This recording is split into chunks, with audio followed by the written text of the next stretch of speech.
जब सुने के होई भोजपुरी गाना बस बजे के चाही गाना।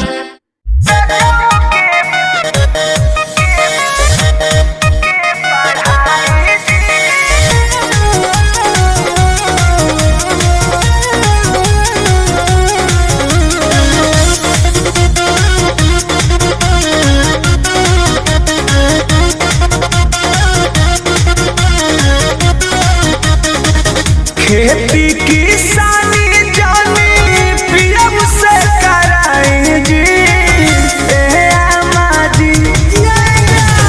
खेती किसानी जानी पीएम से कराई जी ए अम्मा जी। पढ़तानी तो पढ़ाई जी ए अम्मा जी। हमारा रजऊ के पढ़ाई जी कॉपी कलम हमारा बलम के धराई जी अम्मा जी। पढ़तानी तो पढ़ाई जी अम्मा जी। हमारा रजऊ के पढ़ाई जी अम्मा जी। पढ़ाइए ना जी।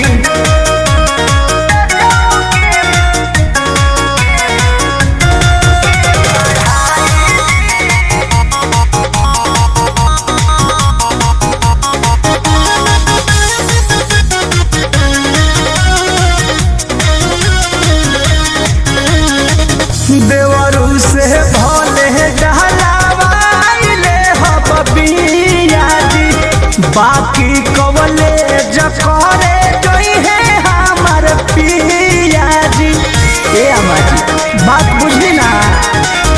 देवरू से भोले डहलावाइले हो बबिया जी। लेकिन कवले जिया कहरे जोई है हमार पिया जी।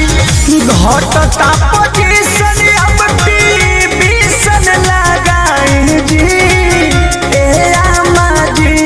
पढ़तानी तो पढ़ाई जी ए अम्मा जी।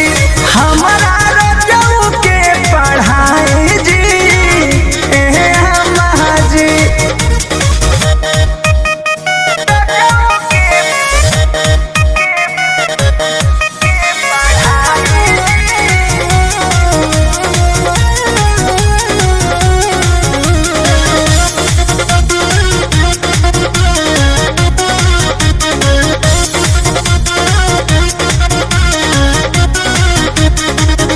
एमे ओमे पास करी है बीए जी।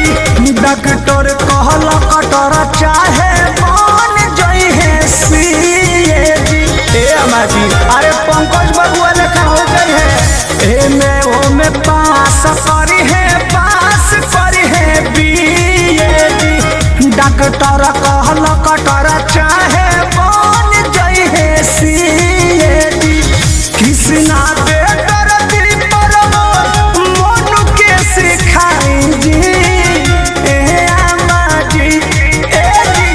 कृष्णा बेटर शंकर याद के सिखाई जी ए अम्मा जी। पढ़तानी तो पढ़ाई जी ए अम्मा जी। कि हमारा पियऊ के पढ़ाई जी ए अम्मा जी। खेती किसानी जानी पीएम से कराई जी ए अम्मा जी। पढ़तानी तो पढ़ाई जी ए अम्मा जी। हमारा रजऊ के पढ़ाई जी ए अम्मा जी।